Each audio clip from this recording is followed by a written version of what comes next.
পাবেন না, সেক্ষেত্রে আপনি 50 থেকে 60টা সিট পাবেন, আপনাকে মুখ্যমন্ত্রী করা হবে, এরকম কোনো কথা বলেছে? কোনো কথা হয়নি। আমাকে যদি বাংলার মানুষ ভোট দেয় চাই, আমি যদি বলেছি, আমি ওপেন বলেছি, আবার বলছি 294-এর মধ্যে যদি আমি 110 সিট পাই, বিজেপি যদি 100 পায়, তাহলে কত হলো? 210, বাকি থাকে কত? 84। তৃণমূল, কংগ্রেস, সিপিএম, আইএসএফ মিলে যদি পায়, তাহলে সংখ্যার বিচারে আমি বেশি পেলে আমি মুখ্যমন্ত্রী হওয়ার ডিমান্ড করব। কে আমাকে সমর্থন দেবে? 148 পূজাতে কোন সংখ্যা দরকার হবে? ওটা 4 মের পরে 7 তারিখ পর্যন্ত সাংবিধানিকভাবে মুখ্যমন্ত্রীর মেয়াদ প্রাপ্তন হয়ে যাবে।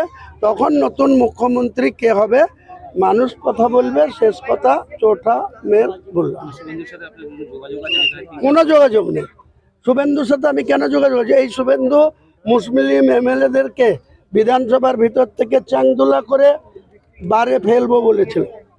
কে প্রোটেস্ট করেছিল? বেলডাঙ্গার এমএলএ করেছিল, রেজিনগরের এমএলএ করেছিল, সুতির এমএলএ করেছিল, না ওই শওকত মোল্লা করেছিল, না সিদ্দিকুল্লাহ চৌধুরী করেছিল? আমি হুমায়ুন কবির বলেছিলাম একটা এমএলএর গায়ে হাত দিলে তোমাকেও ঠুসে দেবো, আমি বলেছিলাম। তার প্রমাণ আছে। আমি শুভেন্দুর সাথে কথা বলতে যাব কি কারণে, কিসের জন্য?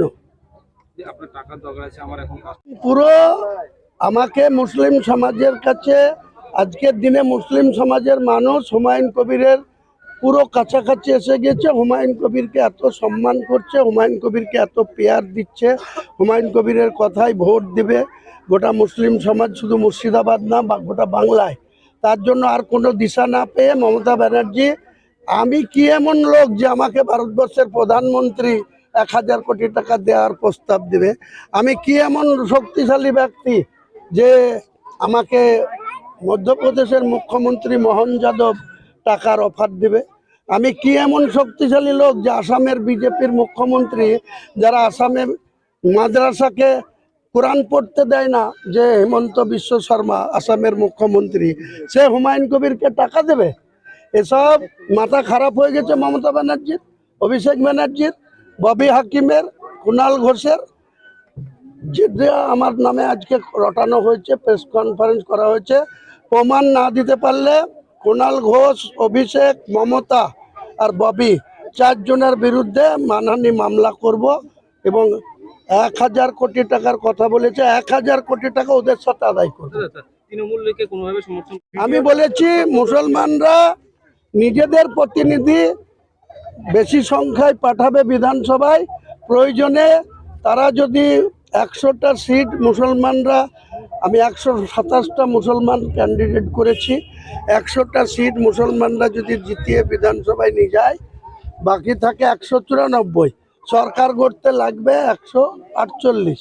দরকার হলে তারা মমতা সরকার করবে না শুভেন্দু করবে, তারা করুক, আমরা বিরোধী আসনে বসবো। আমি কাউকে সমর্থন করার কথা বলিনি, আগামী দিনেও করব না। মুসলমানদের অধিকার বুঝে নেওয়ার জন্য ইঞ্চিতে ইঞ্চিতে আমি দল খুলেছি। শুভেন্দুদের সঙ্গে কারণ যে কোনো মানুষ যখন তার বাথরুম পায়, সে বাথরুম ল্যাট্রিন করার খুঁজে নেয়। তা আমার যখন দল খুলেছি, আমি আমার নিজের অর্থ সংগ্রহ করে তারপরে দল খুলেছি। আমি কারো দয়ায় হুমায়ুন কবির চলে না। একমাত্র আল্লাহকে ভয় করে, আল্লাহর গুলামি করে, কোনো অমুসলিমের গুলামি করার কোনো প্রশ্নই নেই। दादा जो वीडियो वायरल हुआ है, আজিকে দাড়িওয়ালা লোককে, টুপিওয়ালা লোককে অভিষেক টাকা দিয়ে নিয়ে এসছে দিল্লি থেকে, বেলডাঙ্গার আশপাশে রেখেছে, বহরমপুরের হোটেলে রেখেছে। আমার বিরুদ্ধে সে একটা কেসও করেছে, অনলাইনে এফআইআর করেছে রেজিনগর থানায়। রেজিনগর থানার ওসি সেটা এফআইআরটা অ্যাকসেপ্ট করে আমার বিরুদ্ধে কেসও স্টার্ট করে দিয়েছে। পরোয়া করে না হুমায়ুন কবিরের সব। दादा जो